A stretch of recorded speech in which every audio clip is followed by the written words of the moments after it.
Hi, this is Critical Thought Assignment 1 for the Goodwife, and I'm Craig Holyfield.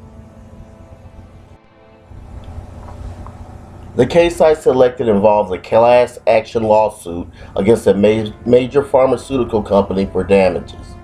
The litigants were Raymond Denry, represented by attorney Diane Lockhart, and Zennifer Pharmaceuticals, represented by attorney McClune.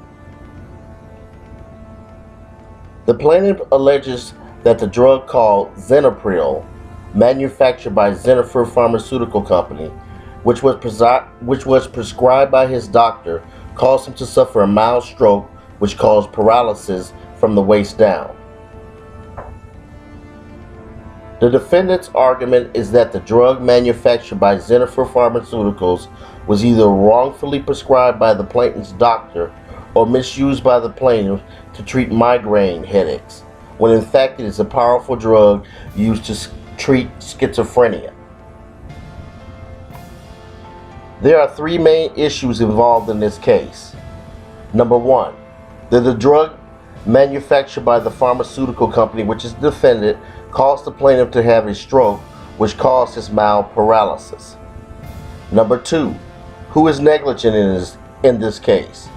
Is it the plaintiff for misusing the drug, the plaintiff's doctor for prescribing the drug, or the defendant for misrepresenting which disorders the drug should be used to treat?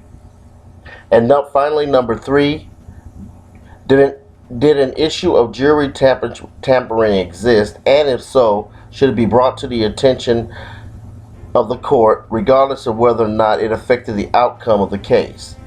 This is a legal ethics issue. The legal issues in this case are centered around the question of who is negligent. Is it the plaintiff for misusing the drug, the plaintiff's doctor for wrongfully prescribing the drug, or is it the pharmaceutical company for not providing adequate warning of the drug's harmful effects? Once this is determined, there's an issue of compensatory and punitive damages.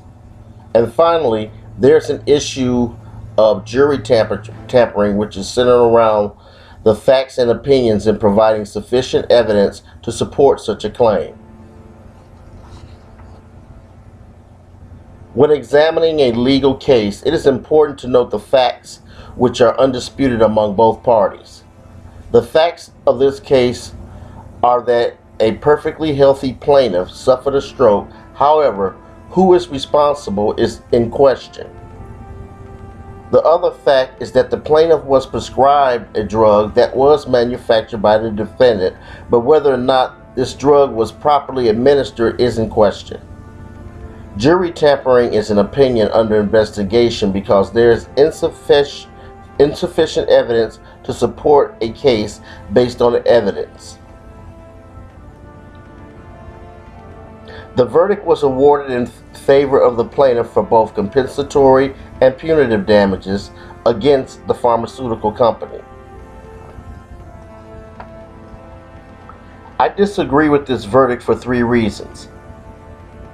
The defendant could have presented more medical evidence, such as testimony by a doctor, disputing that the drug was the cause of the plaintiff's stroke, instead of relying solely upon the conditions for which the drug was manufactured to treat.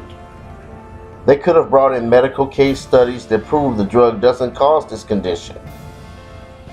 There was not enough evidence to support the plaintiff's claim that the drug caused him to have a stroke.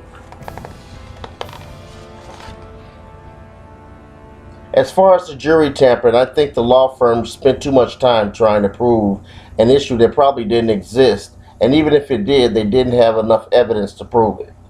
They should have focused on the facts of the case and presented them on appeal if they lost the case, which turns out they didn't need to anyway since they won their case. Thank you.